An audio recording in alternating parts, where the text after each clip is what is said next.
네, 지금 월가 트레이더 버니 씨와 함께 저희가 지난 시간에는 이 시장에 대한 건전성에 대해서 짚어봤습니다. 오늘 이 시간에는 그동안 소개해드렸던 종목들 어떻게 지금 미증시에서 흘러가고 있는지 리뷰해보는 시간 가져볼게요.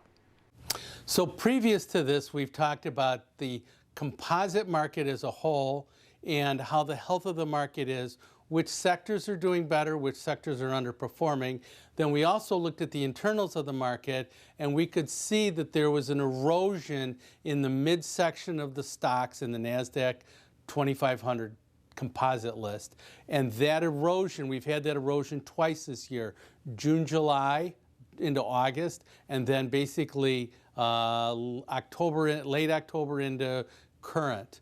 And what I want to do now is also reflect, we've looked at about 30 stocks currently and how those stocks are doing. For example, we talked about Bill.com when it was about $110, $115. That stock ran up to $400, and now it's back down to around $180, $185.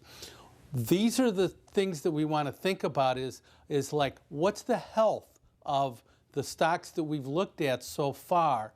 And what I want to show you is how those stocks have eroded, just like the market internals, but where I think these things are going to go. Over the course of a 3 to 5 year window, I think these stocks are going to significantly outperform.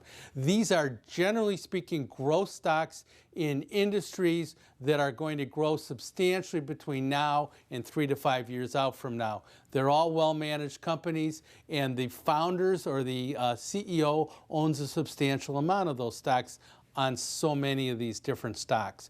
But what I want to do really fast and just quick is look at these stocks and give you a flavor for what's going on. Then I want to show you how those stocks have looked when I put them together and I say, okay, how many of these stocks are growing faster than the market's stock price performance? So remember, every time I talk about a stock, I compare it to the NASDAQ composite, and what we want to find is we want to have a portfolio of 15 to 25 stocks that are outperforming the NASDAQ composite. If most of our stocks are outperforming, the market's going to do great and we're going to do great. If most of our stocks are not outperforming at the current time, that's where we're going to see confirmation of that erosion in the market that we've talked about. Now, over 3 to 5 years, I think all these stocks, I don't say all of them, but I think many of these stocks are going to do great. We will add more stocks into this basket. This is a growth basket because what we're trying to say is in the information technology sector, amongst other sectors, the networking sector, the networking hardware, we're going to find great growth. That growth is going to occur because of metaverse. That growth is going to occur because of the networking environment that we're going to see, the way we store data, the way we manage data. Our productivity now is so much better than our productivity in previous decades. When we looked at the 1970s, our productivity is nowhere near where it is now.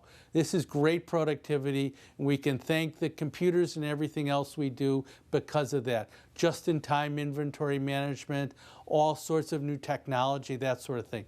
So let's take our quick look and compare how many of these stocks currently are outperforming the NASDAQ composite. The first stock is Bill.com. So we can see right now Bill.com, and I took my little moving average. We looked at this stock here, and we bought that stock. This is all compared against the NASDAQ, so it's not the stock price. But we can see that from when we looked at it to right now, that stock is still outperforming the NASDAQ, but it's underperformed the NASDAQ over this last, say, 2 months. So let's go to the next chart. The next chart is Microsoft. Same thing, we're starting to underperform. Next chart. Amazon, we've underperformed all year, but we know Amazon's a very good company. Next chart. Upstart. Upstart did explosively well. It's come back. Next chart. DocuSign, same thing. It did well, and then it started to come back again substantially. Next chart. Netflix. We recommended it right around here. It got up, it came back. Now Netflix, we're still above the cost of where we talked about it, but it's now just the same market performer since we looked at it versus when we talked about it. Now the difference is that we had the great appreciation and now it's underperformed. Next chart. IDEX, same thing. Strong outperformance, underperformance. Next chart. Chewy, underperformance. Next chart. AMN, basically it outperformed. It had a significant move down, but it's kind of recovered from there. Basically a market performer right now relative to the last 80 days. Next chart. Fiverr, underperformed. Next chart. Arista, ANET, significant outperformance. The chairman owns $5 billion worth of that stock. Next chart. The trade desk is trying to outperform again. Next chart. Tesla continues to outperform. Next chart.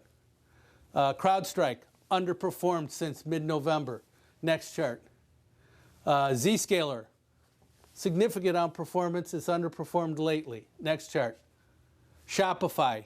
Shopify did okay. It hasn't been substantial. Its earlier moves were great here. It's underperformed over the last month and a half. Next chart.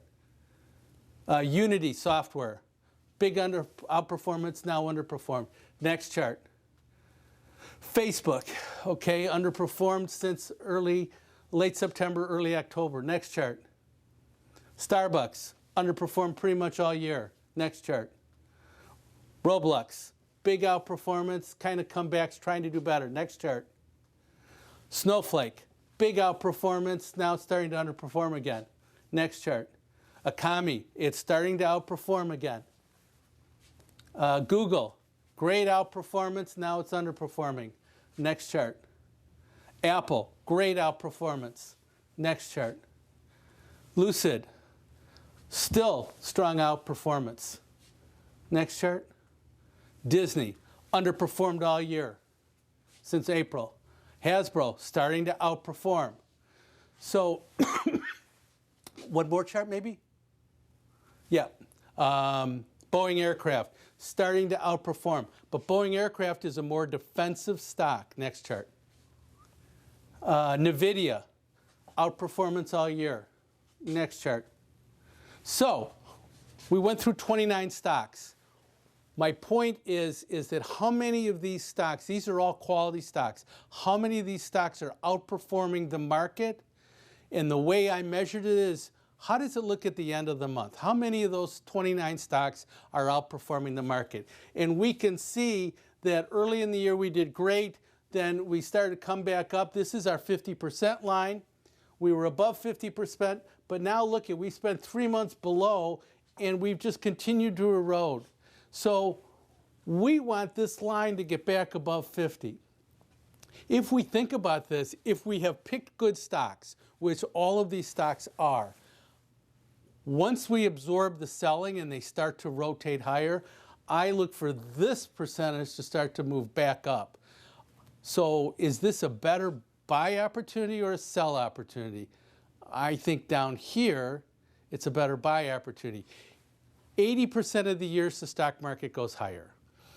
On average, the stock market goes up 9% a year. We've had 3 consecutive years of double digits. When we have had 3 consecutive years of double-digit growth, the 4th year has been higher. Not as much, single-digit growth, 6 to 9%. So all of these situations laid together, 8% earnings growth this year. I think what we're going to have is once we wind through this selling, hopefully sometime in the first quarter, we should start to see a move back. So many of these stocks that we've looked at will start to outperform, and it's a question of staying on them and monitoring these stocks. This is the same kind of thing that we think about with quality growth stocks that we looked at when we looked at the NASDAQ composite, and we could see those internals. So this has confirmed the internals the same way that it did before. Better buy opportunity down the road. Would you rather sell stocks down 10% or buy stocks down 10%? If you buy stocks down 10%, much better situation than if you sell stocks down 10%.